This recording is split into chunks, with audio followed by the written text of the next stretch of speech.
Thank you, Mayor Quill and City Manager Selby, for that great overview. As I said at the outset, we weren't disappointed. A lot of exciting projects. And Doug, thank you for that very informative way to walk us through where property taxes are going, how we're paying for those services. Very much puts it in perspective when we think about that medium-sized coffee providing such a tremendous benefit from the city. So thank you. At this time, we're going to transition to the county report. Again, great partners, great collaborators, great folks to work with at the county. We have a chairman who's been very active and engaged over the last year and a couple of months in his role there, and a city or a county administrator who was kind of doused in it very quickly in terms of coming on board mid-budget process and did an outstanding job of navigating that and doing a good job of working with the county as well moving forward. So I'll introduce the chairman in my legislature where I live, Chairman Chapman.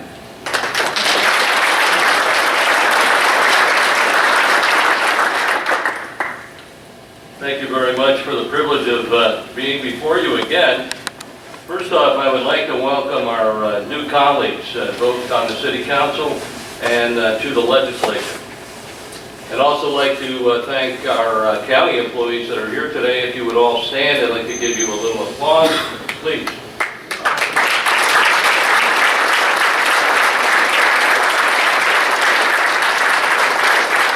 Thank you. I don't have any profound words of wisdom to share, nor a grand plan or a secret benefactor that's going to take care of our every grant and grant our every wish or need. But I can share some observations. It's been pretty interesting lately. We've heard about high-speed rail for some time, and it might be nice to get a faster ride from Buffalo to Albany to New York City. But what about our streets, our bridges? We have to consider those that link us to our neighbors, that link us to our supplies for our needs. I know that we've subsidized rail for many, many years, and I suspect we will continue. But I really think our officials need to step back and take a look at what's going on in our neighborhoods and utilize those dollars right here in our backyard. At the state level, Anthony, relax. At the state level, we've heard about collaboration. And collaboration is a great thing. We've been doing it for a number of years in a number of areas. We'll continue to strive for more collaboration. And we've heard about a tax freeze. On the collaboration side, going forward, we hope to get some credit for our good deeds, but we're not going to get any credit for the deeds that we've been carrying on for a number of years. And I think that's wrong. I think we should take a look and back up and say, yes, you need to get a credit. You need to get a partial credit for all those good things that have been happening. Because that's what's going to lead to better collaboration in the future.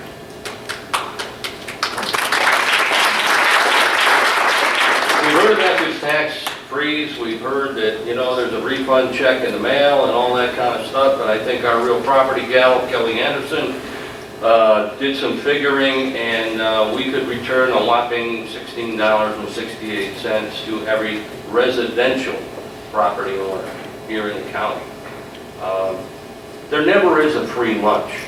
If the money came from the county, if the money came from Albany, the money has to come from somewhere that's going to be returned. So I'm a little hesitant to sign on to those types of programs. We've heard a lot in the news about casinos. Our neighbors over in Seneca County are looking forward to maybe having a casino within their bounds. We've been approached by Cayuga County to support their positions on the casinos down there. The legislature's not taken a position on casinos as yet.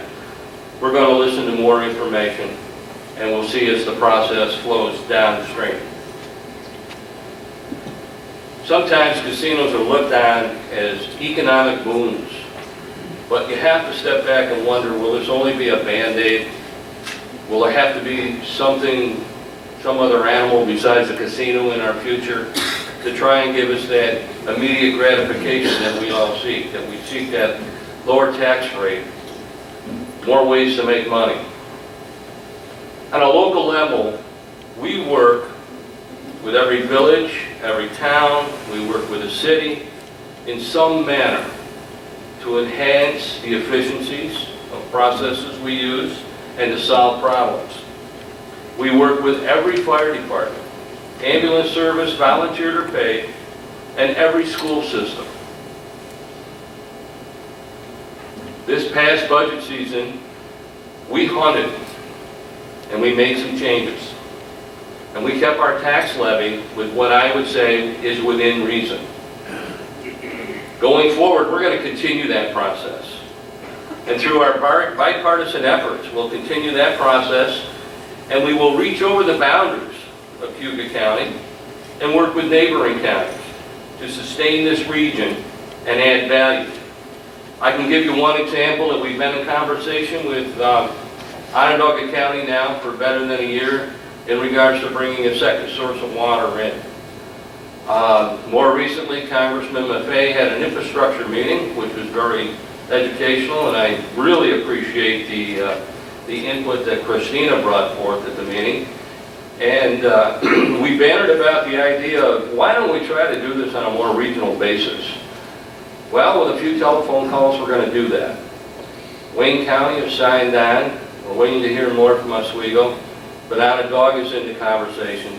And see if we can't go after some larger grant dollars and maybe bring water to more areas in the county that need it. Water brings people, growth, improves the economy. So we'll continue to work on that. There's a lot of success in our communities. We've got a hospital, we've got business growth, we've got housing growth, we've got great schools. But I attribute all that to the people that we have living here, that travel here to work, that pass through and enjoy the sights that we enjoy on a daily basis. Our success is because we have people who don't turn away from problems or challenges. They find ways to overcome them. I've said much previously about teamwork.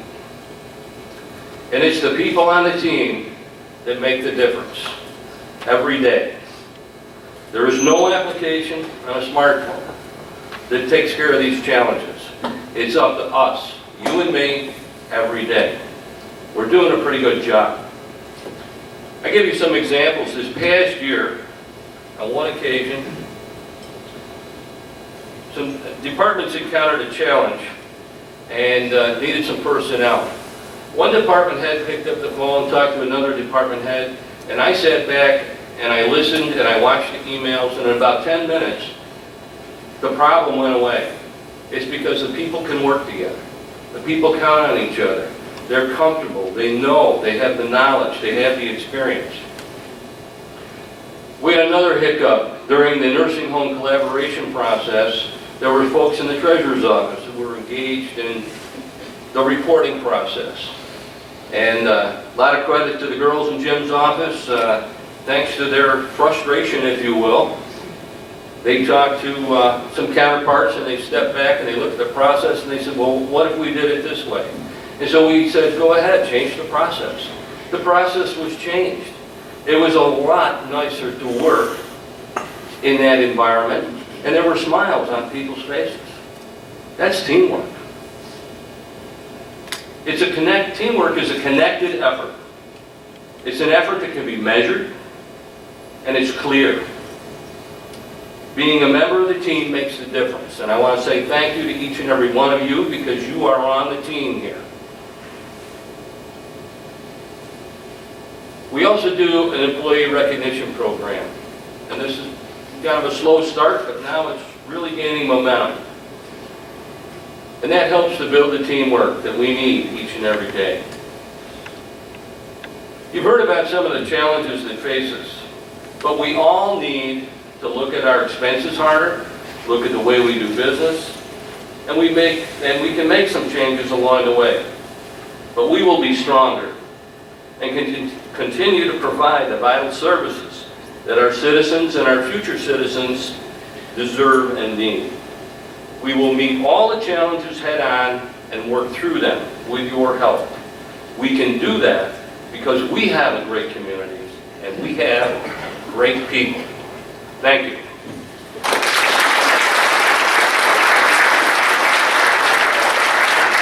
Before I forget, last year you may recall the mayor challenged the county to a sporting event. Did you bring the trophy? Guy Cosentino's back there, he wants to see a trophy. I'm getting to that. Unfortunately, the city was able to gain position on us, and by pulling downhill, they beat us. And we had some pretty good participants. So this year, I would like to challenge the city. And I don't know where we're going to do this yet, but I think we should have a wiffle ball game.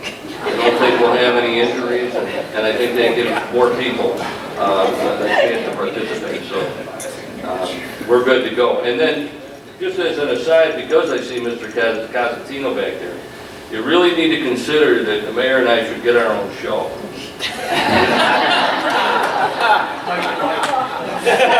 I want to say thank you again for your attention and your indulgence, and thank you for being a big part of this community and making it successful. It gives me great pleasure now to introduce our county administrator, Suzanne Sinclair.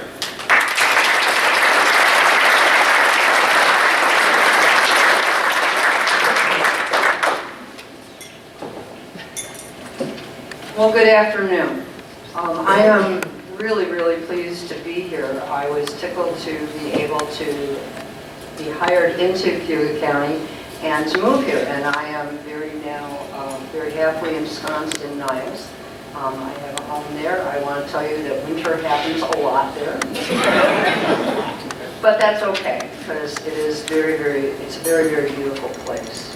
As an extra added bonus, I get to work with a great group of dedicated department heads and their teams, and they are dedicated, because you can trust me on that. I have observed them through the filter of budget process, which is always a little stressful.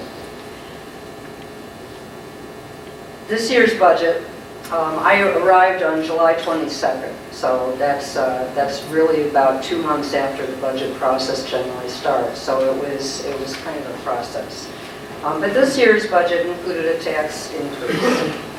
You've heard, it's been in the news, the budget and the county's property tax rate. You've heard it with terms of tax freeze, circuit breaker, and rebate. So I'd like to talk to you about what our budget entailed this year. I would like to point out, this is a summary. This is a summary of what our budget looks like. If you open up your own personalized copy of the county budget, because I know you all keep it by your bedside, you would find this on one of the first few pages. The general fund is what we usually think of as the county, because that's where your tax dollars are taken into. These other funds either have their own sources of revenue. The nursing home had fees, for instance, and reimbursements from Medicaid and Medicare. The county road fund gets money from what we call CHIPS, which is the County Highway Improvement Program. So they have their own source there. This is where the tax dollars come in. And I would just like to point out that tax dollars are the last dollars that we spend. That's why it's down at the lower right, because after we have taken into account every source of revenue that we have, that's when we finally get around to the tax levy. The 2014 budget also includes an item there called fund balance. You can see it says use of, what does it say? Oh, use or increase of fund balance. That $3,048,454 is fund balance is the governmental equivalent of owner's equity. For those of you who do business balance sheets, owner's equity is kind of what you've got after you've paid off your liabilities and that. Fund balance is kind of the governmental equivalent of that. And so what that means is that we use $3 million of our cash reserves, because in governmental accounting, cash and fund balance are pretty much equivalent. We use $3 million of our cash reserves to balance the operating budget. And it's not a situation that, as the county's budget officer, I really want to promote. The fund balance that we've used over the last few years has been, they've used quite a lot. When this green line, the dark green line, is what the reserve was. These lighter green lines are what they allocated to balance the budget. And you can see that the fund balance was quite high, and then it starts declining. This blue area here is the policy of the county legislature established a policy that the fund balance should stay within that range. It's 10 to 15% of the county's revenues. The good news is that it held down taxes during those years. But the bad news is that it threatens at this point to over-deplete the cash reserves, and that's why you saw the tax increase that we did this year. I asked for that because we wanted to stay within the policy range.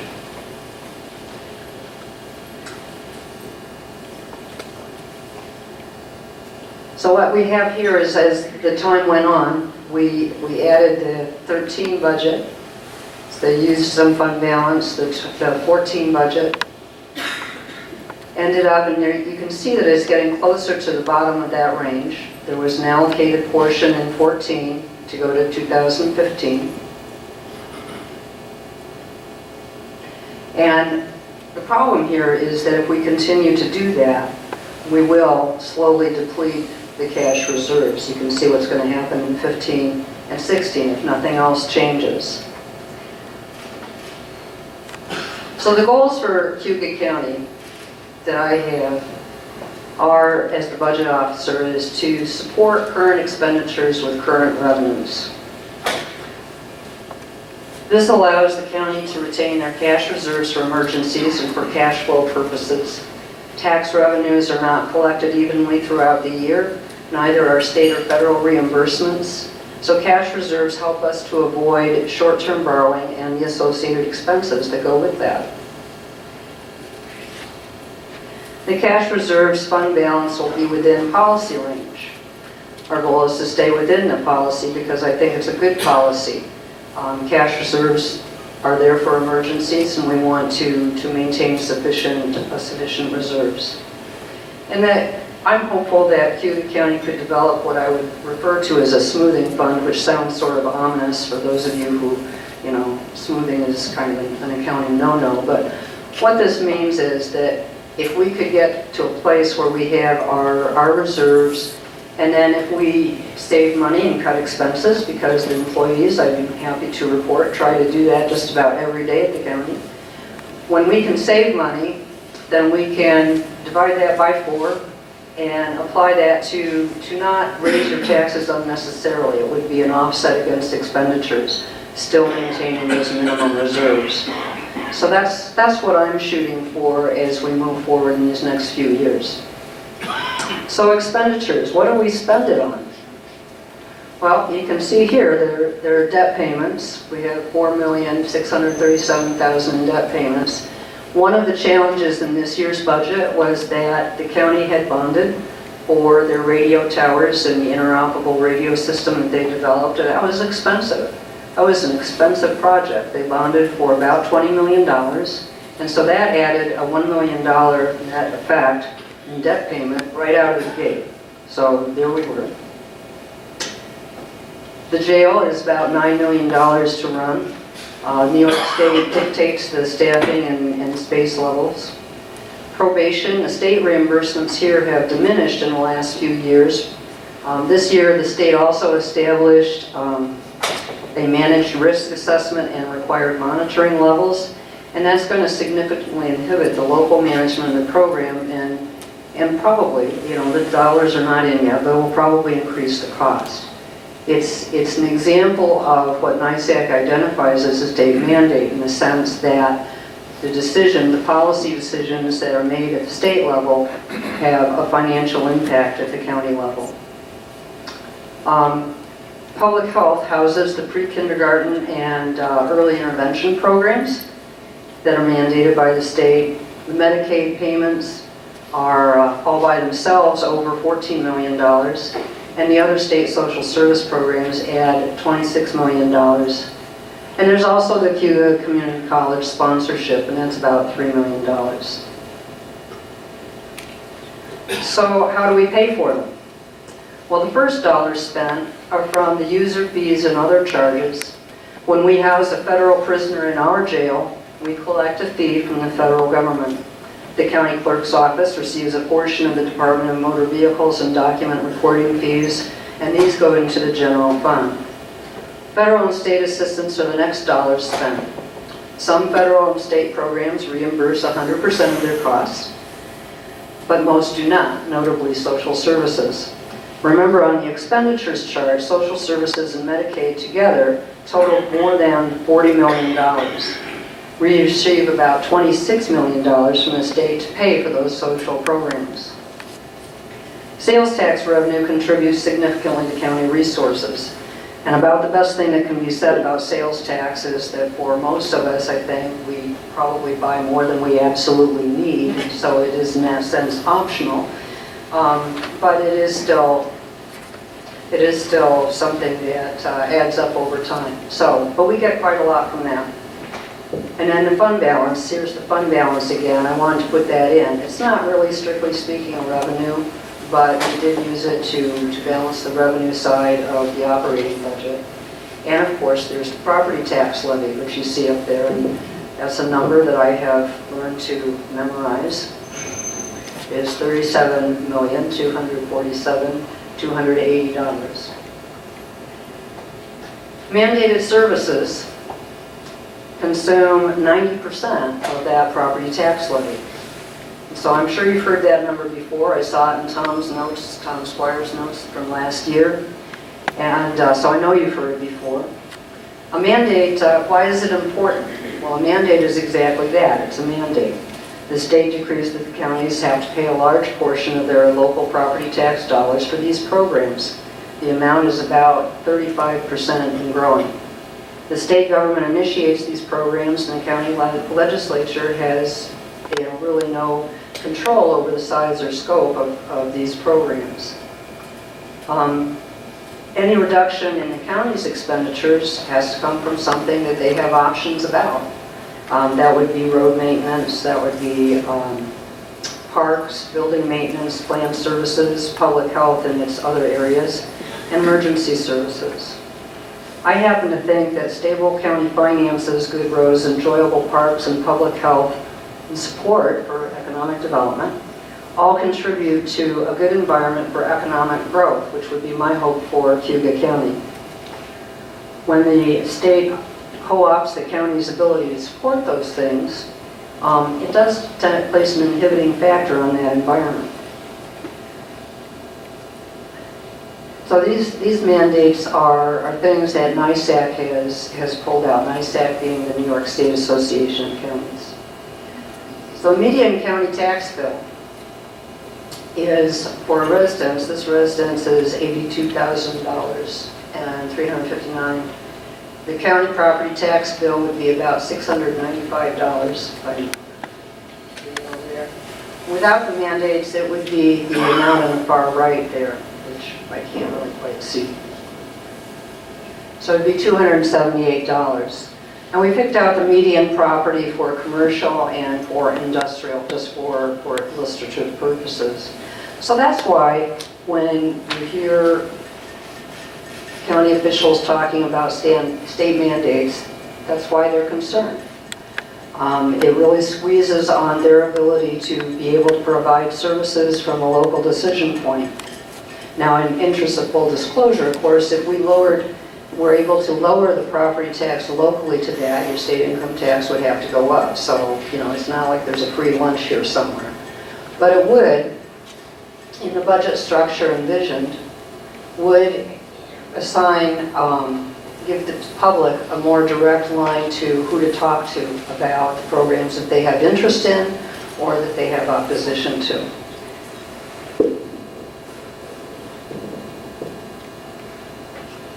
So my goal was to try and explain kind of why we are caught in a bind sometimes, why we feel that our taxes are being used in ways that aren't necessarily how we would wish. But, you know, we need to identify those programs. I would also like to point out that someone today said that they saw my picture in the paper. I was wearing an apron, so I would like to say right here and now, this is what I look like without the apron. I had the pleasure of joining Chef Jim Orman at Pancake Breakfast when we flipped pancakes to raise money for the local food banks, and I was appreciative of being able to join him in that venture. If you have questions about this, I am available, and I'd be happy to respond to those questions. I came in kind of focused entirely on the budget. I am looking forward to helping Cayuga County move forward into the future. I have been helped tremendously by the people at the county. The people of Cayuga County have been very welcoming to me, and I would very sincerely like to say thank you for that welcome. It's always a challenge moving from one place to another. Someone's heard enough because he was like this. It's always a challenge moving from one place to another. I was very pleased to make acquaintances in Seneca County when I was there, and I have found wonderful people here as well. Upstate New York seems to be filled with them, so very pleased. Thank you very much.